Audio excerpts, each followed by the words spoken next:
from Bermuda. I see somebody says in the chat, we are very happy to have you listening in from Bermuda. I am in New York myself. Somebody beat me to it. YG, thank you.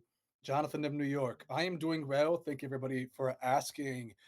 Hope everybody else is doing well. This is, of course, the weekly crypto forecast, where we bring you all the latest alpha that you need to know this week from the wild world of crypto and digital assets. For those of you who have not met me yet, I'm your host for today's episode, Jonathan.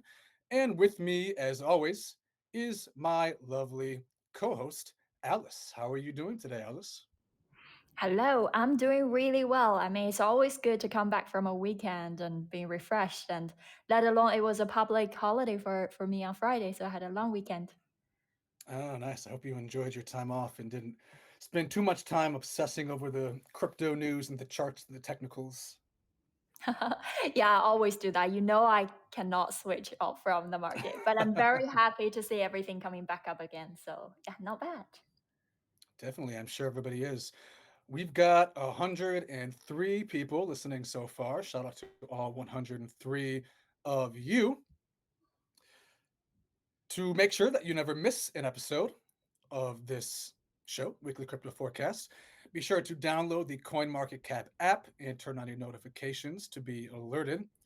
If you're coming in late, if you're listening to this later, you can always catch today's live as well as every other previous live we have done over at coinmarketcap.com/community/lives.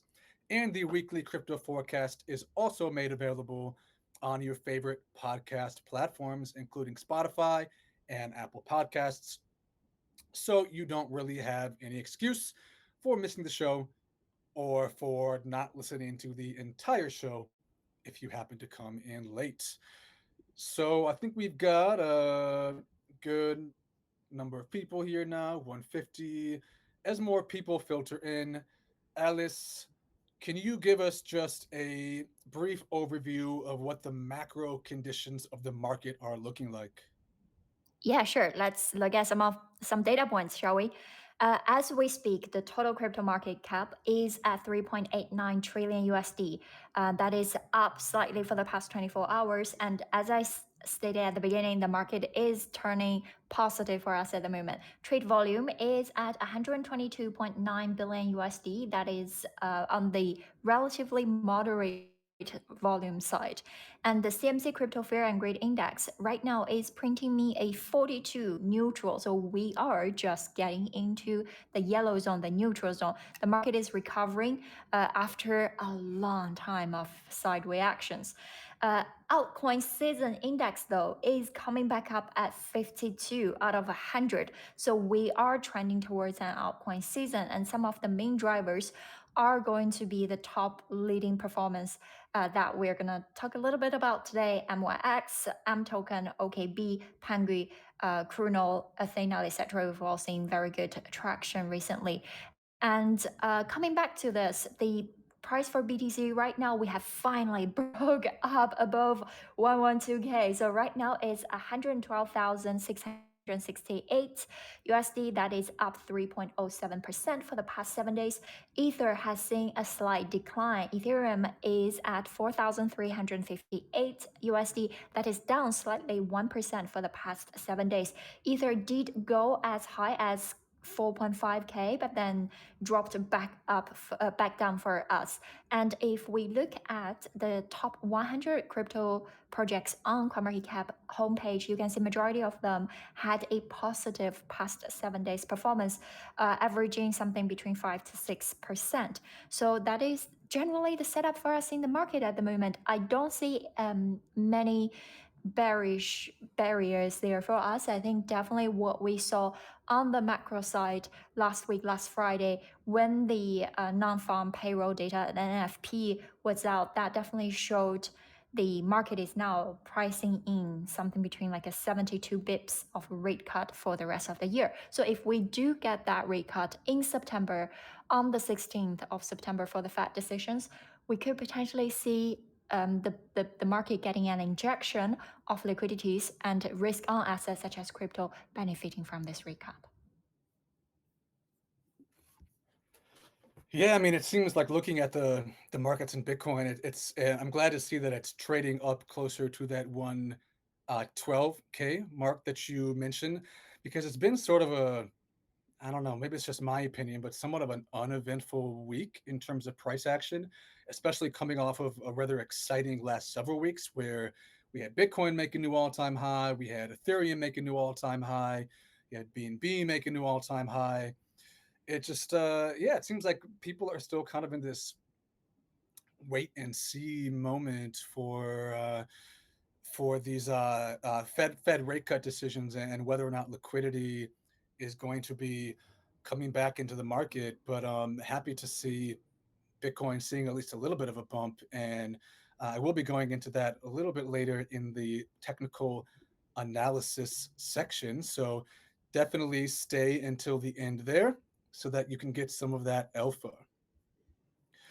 I guess to kick things off in terms of the news from the past week, though, we have this institutional narrative that has been driving much of the sort of bull cycle of the past, I don't know, year or so, right? It really kicked things off in the previous bear markets, and seems to like these digital asset treasury companies and institutional involvement still seems to be a major driver in the market, both in terms of prices and in terms of just general interest in news items. So there have been a few more additional institutional top-ups this week, including from some big players whose I think everyone knows their names. So can you summarize those for us, Alice? Yeah, yeah. So they all say when strategy is still buying, I feel safe about the market. That is the situation we're looking at. Michael Saylor's strategy, they have acquired another 1,955 BTC for 217.4 million USD. And the average cost for them was 111.19 per BTC. So it's not a small buy from them. It's almost close to 2,000 BTCs. So it is still a significant, I guess, gesture to the market in terms of their outlook for BTC in the near term. And then on top of that, oh, by the way, if you guys are curious, as of 7th of September, we can see that strategy, Michael Saylor's strategy, they have now on their book 638,460 BTC. That is close to 47 billion USD in total value, and their average cost is 73.8K. So just bear in mind, it's still very low level. I know they're still buying at 111, but the average cost for them is almost close to 74K. And across the pond, we saw Metaplanet as well buying. They bought another 136 BTC for 15.2 million USD. Average cost similar to strategies is 111.6K per BTC. The buy is on the lower side, even compared with their normal purchase sizes. So I think my Metaplanet is seeing slight caution there. And that's not just for BTC, but for Ethereum as well. Bitmine, according to the on-chain analytics that have been spotted. So Bitmine, sorry, they have further received 8,000 Ether from Galaxy Digital worth 34.4 million USD. So we're seeing a slight topping up on that side as well. Those seems to be the major whale institutional signals for us over the week. Just in some other institutional related news on strategy, some other interesting news that was just from the end of last week is that strategy had been trying to get listed on the S&P 500, and the official decision came down on September 5, and it actually ended up being rejected. I guess the people in charge of making the decision decided that they were a bit too dependent on Bitcoin for their profit model to be listed on the S&P 500. At the same time, though, Robinhood, which is not exclusively crypto but is very heavily crypto, did end up listed on the S&P 500, and you can see the results of these decisions on the stock charts for each one. So Robinhood, when I checked a few minutes ago, was Robinhood stock was up about 12%. and strategy stock was actually down about around 2%. So not a huge drop, but you can see the impact on Robinhood of what happens to a company that does end up listed on the S&P 500. So Yes. Saylor, being who he is, decided to take the opportunity to troll the S&P 500 a bit and actually shared on X a chart that showed just how Strategy's annualized return uh, has dwarfed the S&P 500. So I believe his chart shows it at 92% for annualized return versus the S&P 500 at 14%. So not financial advice by any means, saying you should invest into MicroStrategy stock, but it is sort of undeniable that the so far at least Yeah. Strategy's gamble has paid off in terms of its share My, price. Yeah, so my 2 cents here, this is about inclusion into an index. And because CMC, we have a lot of indices as well. So what goes into the inclusion of an index is way more than just the market cap or performance, right? So in this case, I cannot understand why Robinhood made it into the cut, but strategy didn't. One of the reason is Robinhood has a diversified business model, and the revenue generating from Robinhood is linked to its operating revenue. Things that are the user fees and all the other revenue models they have. Whereas strategy, majority of the revenue, if not all of it, is from BTC performance. So it is essentially like almost like gold of some sort. You don't see a gold ETF or tokenized gold or anything being included in S&P 500, right? Because it's an asset. It is a derivative of an asset. It is not a diversified revenue model company per se. So I can see some of the reasons here. And coming back to it, as we analyzed last week, if strategy could be included into S&P 500, that would mean all the passive investors out there, all the sovereign funds, big institutional investors, asset managers that currently hold S&P 500 will have to be forced to buy into strategy. That's just how the index investing works. And also that is a very significant step forward towards BTC adoption. So if that did happen, then we would get a huge boost of BTC adoption. But if it didn't happen, that's also okay because things take time to get there. And also, rightfully, for an asset as opposed to a company to be included in S&P 500 itself, it's a bit controversial as well. Mm, yeah, that all makes sense. I saw a couple comments fly by. One was asking what I did with Gabe. Uh, Gabe is still around. No worries. He will be back next It, week, actually. Gab, Gab is trying to fix the screen share for you guys so we can show you some charts. Yeah. It's a And teamwork. exactly, it's a team. And Gabriel and I will be rotating hosting duties. So I hope that you get used to my voice because I will be back in 2 weeks.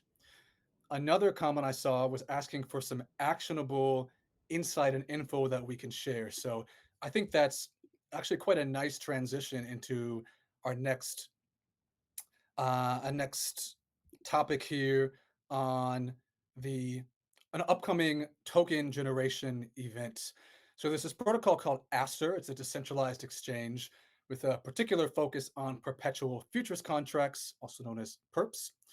According to its website, it has 500 billion in trading volume and 100 million users, and it has a token generation event coming up in just about a week. So that to me seems like, I don't know, somewhat actionable news that people can learn and kind of decide what you want to do with. So maybe you can share some more about that, Alice. Yeah, so if you guys haven't seen Asta, you haven't been on CoinMarketCap enough. We've had it on the homepage for a long time. It is quite an interesting project. They are decentralized exchange, similar to that of Hyperliquid, to be honest. But they will go there. Of course, product wise, there are differences and different characters. But they will go TGE on September the 17th. If you guys missed Hype, don't miss this one. All right. So how is that going to work? So on September 17th, around 7 million or so Aster tokens will be airdropped to eligible users who participated in the rewards program. The team stated that detailed information on Aster token claiming and the tokenomics model will be released after that day as well. And in addition, Aster Genesis Phase 2 has gone live. Users can now earn points through trading on Aster Pro. Points are calculated weekly and scored across multiple dimensions, things like trading volume, holding duration, asset positions, and team referrals, etc. So a lot of the details there. Again, it's worth checking out. So definitely, I think for me, this is quite an interesting TGE to follow. Definitely. 17. Somebody was asking the specific name of the coin. It is the same name, ASTER, Aster. Same name token as the exchange itself. So again, like this, just Alice, you're teeing me up for a perfect transition here. When you talked about Hyperliquid, so yeah, the Hyperliquid hype TGE and airdrop was like one of the biggest airdrops that we've had in recent months, and that one was like In did crypto history. yeah. There It you go. was Okay, 300 million tokens, 600 million US dollar worth of it. It yeah, was the it's a lot. biggest ever in crypto history. What was the biggest ICO? That was I'm blinking on the name of that protocol, but I'd be curious to compare how those two compare. If you're in the chat and you remember the name of the that massive ICO that was the biggest one ever, drop the name because it's slipping my mind. But yeah, Hyperliquid is also following their successful airdrop, looking to expand. Hyperliquid, of course, is the layer one blockchain and as well as native DEX that is particularly focused on DeFi and trading. And they have some news, I guess you could say, about a new token that they are releasing. So, Alice, fill us in. What is the what is the Yeah. Hyperliquid news? Wow, so it is a battle over stablecoin for sure, because ever since the Genius Act, we got such just booming, growing market of stablecoins. Now, Hyperliquid, being how like a pro product they are joining the battle as well. So what we saw over the weekend is that the Hyperliquid Foundation announced that they will launch its own US dollar stablecoin USDH through on-chain governance. So this move not only signals Hyperliquid's intention to gradually reduce its reliance on Circle's USDC, but is also interpreted by outsiders as a key step towards building a self-sustaining mechanism and completing its ecosystem. And some people even view this as the final missing piece of jigsaw in Hyperliquid's empire, the stablecoin USDH. Well, let's look at how the competitors fight back on this. So Circle definitely are fighting back the battle here, and they have just announced today on their official blog that USDC and CCTPV2 they are coming to Hyperliquid.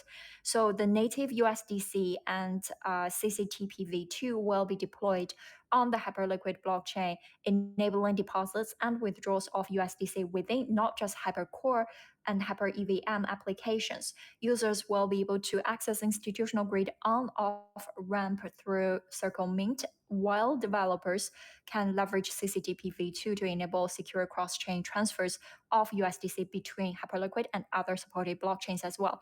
So I guess the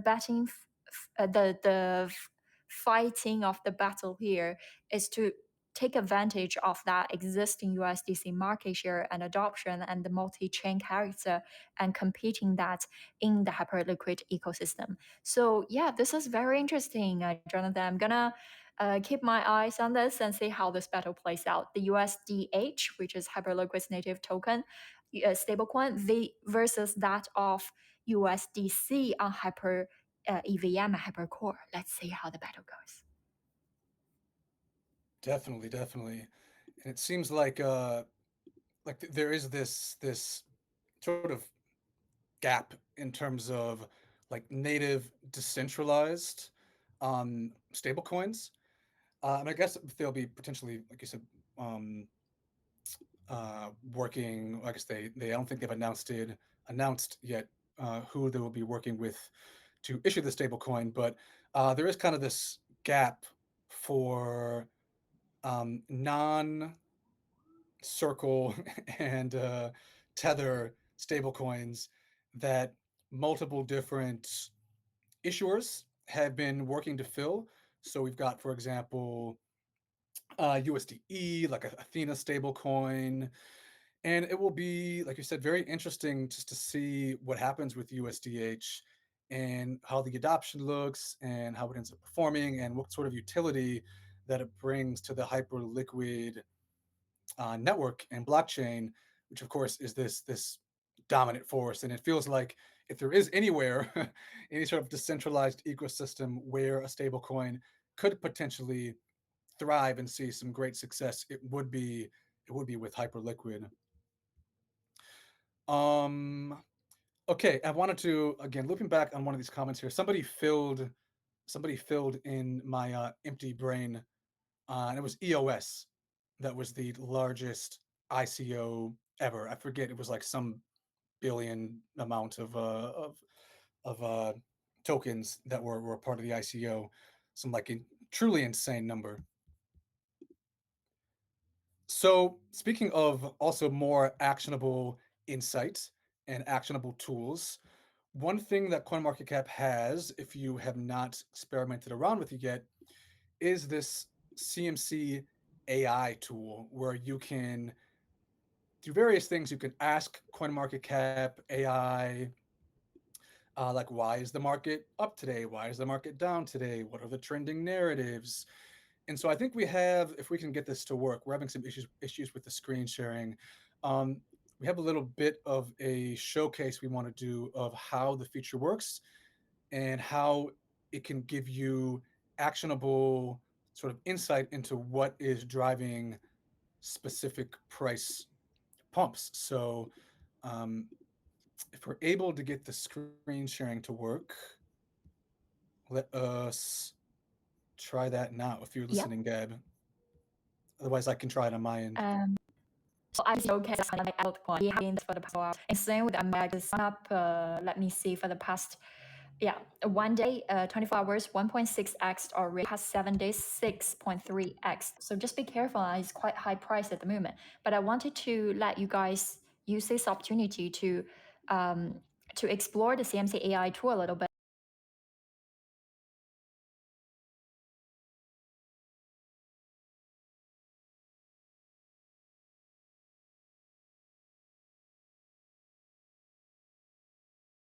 I find that insanely useful for my own research purpose. But before that, while the team is figuring out the screen sharing for you, if you guys have access to CoinMarketCap page at the moment, go on their all app and just click on World Coin, and it will bring up the price chart for you guys.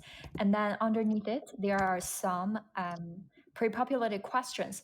And what I find, if you want to know how on earth did WorldCoin go up 74% for the past 7 days? And for the past 24 hours, it's gone up 41.7%. If you want to figure out what happened there, hold on tight, like what is going on. You click on what's the latest news on WLD, that question. Yeah, so underneath the price chart, you'll see the fourth square on the right. So you'll see what's the latest news. That gives you a bit of the flavor there. As you write down the AI and the RSS news feed, some of the data feeding into the notebook, you'll consider a few reasons. Number one is strategic treasury move. That's coming on the 8th of September. 270 million were raised for the first WorldCoin treasury strategy. So again, coming back to this, what we saw with digital asset treasury play on some of this. Whoa, I'm hearing an echo. Yeah, sorry. Here, it gives us to track news on some of the company. Click on the first question, what is the CT and this world's background on there? It seems to be the pumps driven by the strategic place. And if that's the case, the to the AI questions. Say more tab, there is one called what is MYX. If you click on it, it'll tell you what the project does. It is a decentralized derivative stream built for this purpose of the project. Now, the first one, what's the price up today? You can to get most of that and volume. And I think a majority also after your AI, another way to use it is just to go on to the markets underneath where you can see the data and the sector analysis. That is my to show a little bit of this product. We help Nice. Nice. it's not easy. We're trying to put on the best show for you guys. Yeah, you're getting some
of the behind the curtains, behind the scenes action here. So hopefully you enjoy it.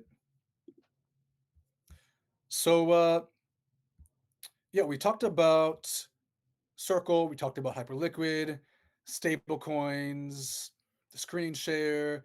I think one of the other narratives that has been driving um, a lot of interest in cryptocurrency this cycle has been nation state adoption. And so obviously, the big news this cycle is Donald Trump in the US and the US becoming more crypto friendly and Trump's executive orders, the latest of which include things like allowing crypto assets to be included in 401k retirement funds in the US. There's the Genius Act that recently passed. There's upcoming legislation. There's this strategic reserve that sort of keeps popping in and out of the conversation.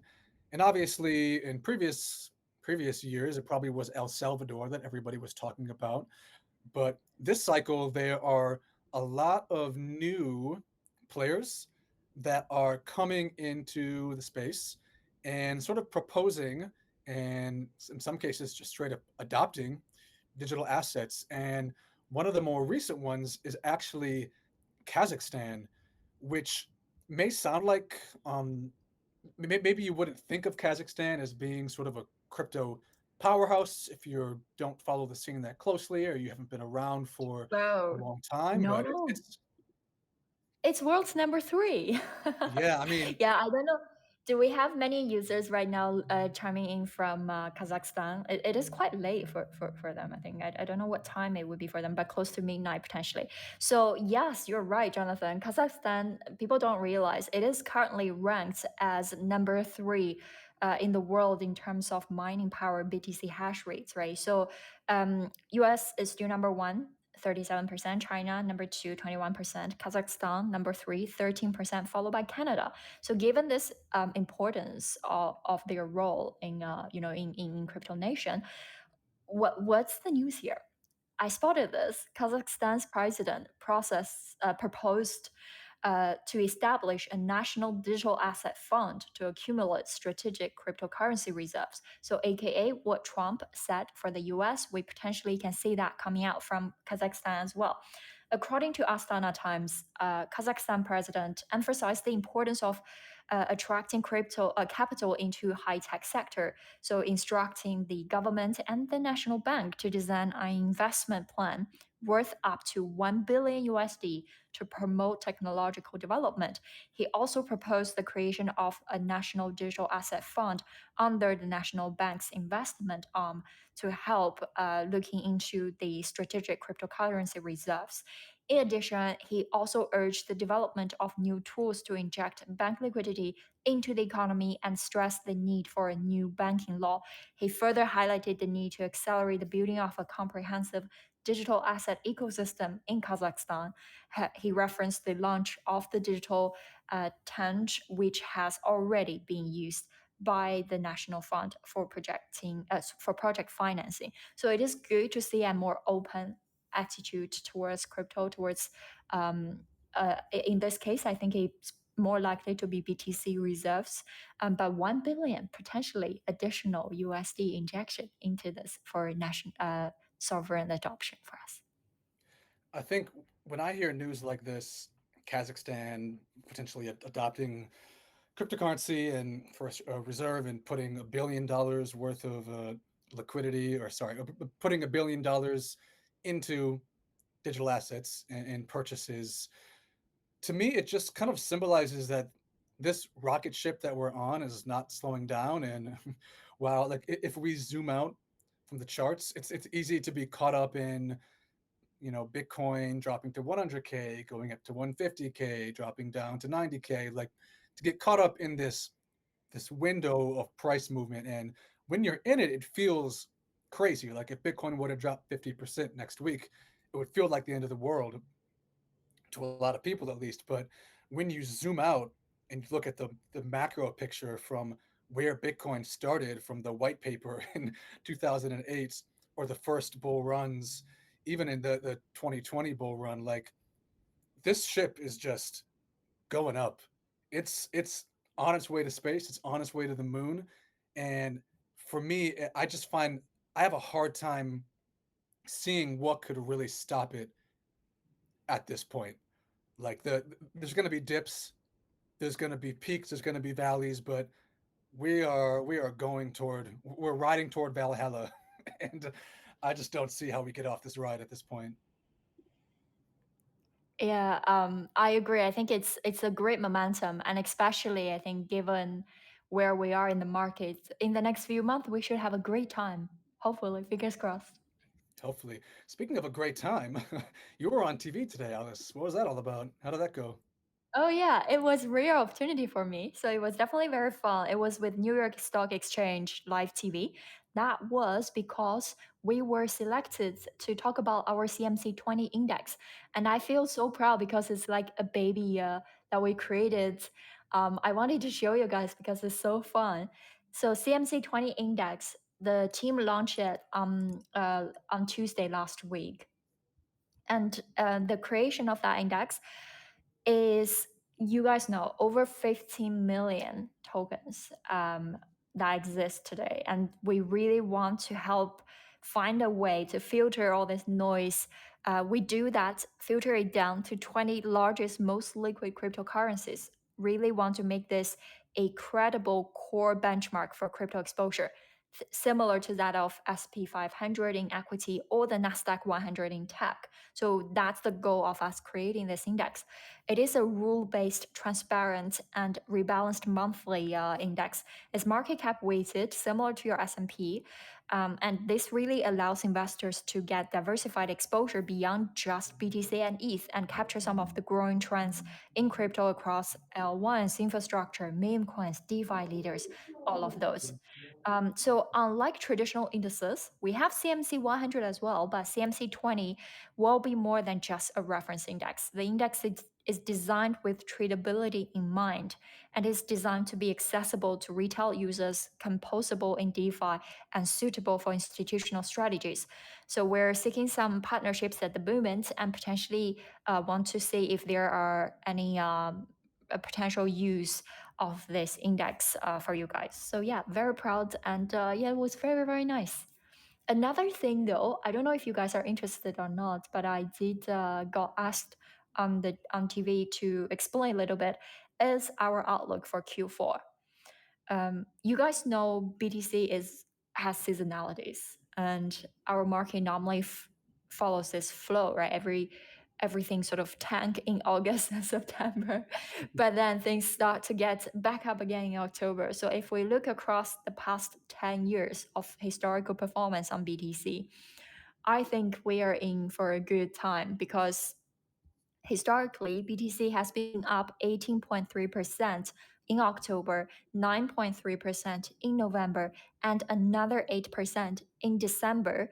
That is the average performance for the past 10 years. So, if this year follows that trajectory, um, and given BTC is 112K right now, we could potentially see BTC hit 154K by the end of December this year. And that is not something crazy to expect. You know, historical performance seems to be like that way. So it's reasonable to have such expectations. So yeah, potentially 154K for BTC end of the year. I don't know how you guys feel about that. And I don't know how you feel about that, Jonathan. I feel good about it. I have no complaints about 154K for Bitcoin by the end of the year. I mean, again, just like pulling up this chart here, I think it really illustrates my point I was making earlier about the dips, the valleys, the peaks.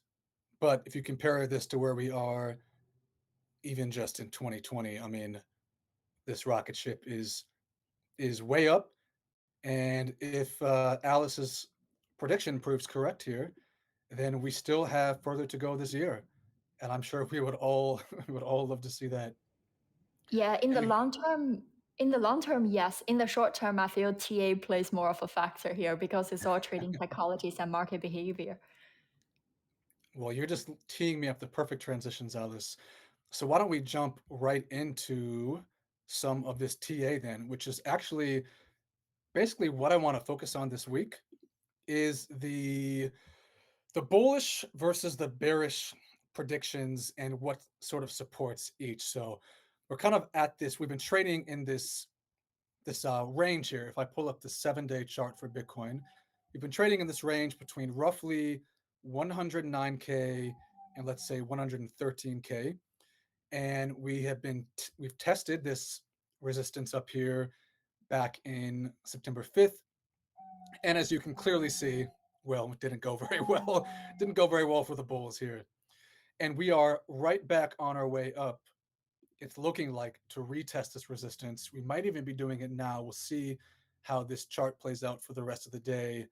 Um, and so are we going to break out bullish, or are we going to, or the bear is going to win this one out and we're going to see potentially a drop to, I don't know, as low as 100K? The community sentiment seems to be bullish, but let's look at some of the TA. So first we have Crypto News Feed, who is basically pointing out just this, that we're holding the supports at around 110K. Again, at the time that we are doing this, it is now more like 112K. But traders are split on their sort of consensus on where we're going next. Are we going up? Are we going to break out past 113K and reignite the rally? Or are we going to lose the support and drop down to 100K? You can see here on one example, we have hit this higher low here, which would support potentially a move to the upside. However, if you look at which chart is it here? The Fibonacci retracement levels, if we're not able to break out above 113K, we are potentially in for 100K drop, according to Zin, who is cited here by Crypto News. These are the Fibonacci retracement levels, and you can see how they've played out in the past with previous retracements. So yeah, are we gonna be bullish? Or I guess I'll ask you guys: are you guys bullish, or are you guys bearish? So let's now look at one of the bullish cases shared by Crypto Uncle here. So Crypto Uncle is pointing out that the illiquid Bitcoin supply is now at new all-time highs. So you can think of the liquid supply as coins that are available on exchanges that can easily be traded, that can easily be bought and sold. A liquid supply would be, I guess, primarily tokens that are held in wallets or sorry, private wallets or outside of exchanges. So the illiquid supply is at all-time highs. If I pull up this chart here, this would be the illiquid supply versus the price. So what this means is that if there does end up being heavy buying pressure on Bitcoin, we could see high volatility that, again, if it's buying pressure, could push us toward the upside. On the other hand, if there's high selling pressure, we could potentially see a drop down to the lower side. But the point that this crypto uncle is making is that there's a supply shock, fewer exchanges available, meaning that if we see a big move up, or if we see an increase in buying pressure, we could potentially see a big move up because there is that pressure that is building up from the lack of available supply, the lack of liquidity. Now let's move on to what could be seen as a bearish case, which is that Bitcoin long-term holders have offloaded 241,000 Bitcoin, or approximately $26 billion worth in the past month, which is one of the largest drawdowns since early 2025. So if we pull up this chart here, you'll see that long-term holders, which is this bluish, purplish. I'm not sure what color this is. Somebody who's better at seeing colors can tell me what this is. This purplish blue color here represents the long-term holders. Yellow represents the short-term holders. So you see that short-term holders are buying in the largest amount since earlier, I guess, early 2025 or late 2024. But long-term holders are selling in the largest amount also since early 2025. And you can also see that the purple here is ETF inflows. ETF ETF net flows. The net flows are getting less and less, and MicroStrategy even is buying in smaller amounts, as Alice was pointing out earlier. So institutions are starting to buy in less frequent amounts. Long-term holders are selling, and it seems to be short-term holders that are sort of propping up the the buying pressure at the moment. So is this sustainable in the long term, or will this lead to a drop in the price of Bitcoin if and when the short-term holders start selling as well? Chime in the comments below and let us know what you think. Are you buying the bullish case? Are you buying the bearish case? What do you think? What do you guys think? And yeah, I think that wraps it up for the TA section. Let me just see if anybody has any interesting comments here. Long-term investing is better than trading. Nothing on this show is financial advice. That said, myself, I am certainly more of a long-term investor than I am a trader. Um, I prefer to just ride the long-term trends. I believe in Bitcoin as an asset. I believe in crypto as an asset class. And yeah, I prefer to just put my faith in, let the crypto gods take the wheel, and yeah, not really focus so much on the short-term charts. Some people are asking why the live from last week isn't available. We had some technical issues. We're working on getting that up as we speak. So hopefully that'll be up soon for anybody who missed last week. What are you thinking, Alice? I guess you were saying earlier that long term for the rest of the year you're bullish, but in the short term you think we might have a dip in play. Yeah. Well, yes and no. I don't think in the short term we're gonna dip because September on the 16th we're gonna have Fed decisions. Like, if the rate cut is promising, and if it is, because now the stock market is pricing in a 72 bips cut for the rest of the year, that would be a very bullish case for us.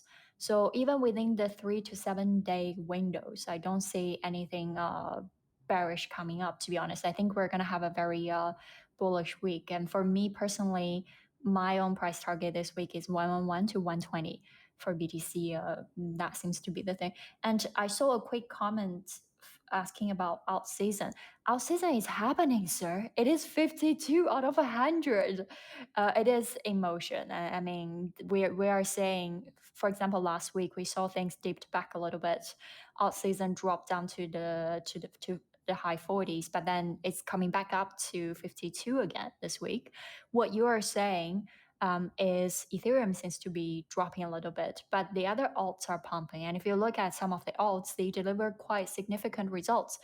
Altcoin season this cycle are happening very fast and very few. So you can't just be holding a portfolio of coins and hoping everything pumping. Like no, it won't. Things won't pump at the same time. You need to exit at the right time for them. So that's for me personally. I don't know how you guys do it. I feel monitoring a handful of coins is the maximum I can do. Like everything beyond even 10 or 15, like 20 is a no-go. Anything above 20, I cannot um like monitor this many coins in my portfolio. So you need to be really concentrated and just be very in hyper listening mood. Either that or you can just look at CMC20 index because that's the top 20 market cap projects for you guys. That's a easier way as your S&P 500 equivalent for crypto. So yeah. I was just gonna, when you were saying 20, I was just gonna say, well, CoinMarketCap has a product just for that you can check out. It's called the CMC 20. Yeah. And yeah, I have to be careful on the language I use when I'm talking with traders, I guess. For me, short term, just like as a regular person, I don't think in terms of like 1 to 7 days, I guess. But yeah, you're totally right. I guess the short term, as in like this next week, which is I guess the more technical trading language I should be using, completely agree. And I think that these upcoming Fed rate decisions are going to be very likely the big impetus that pushes us in one direction or the other. I have heard some people say though that the price the Fed rate decisions have already been factored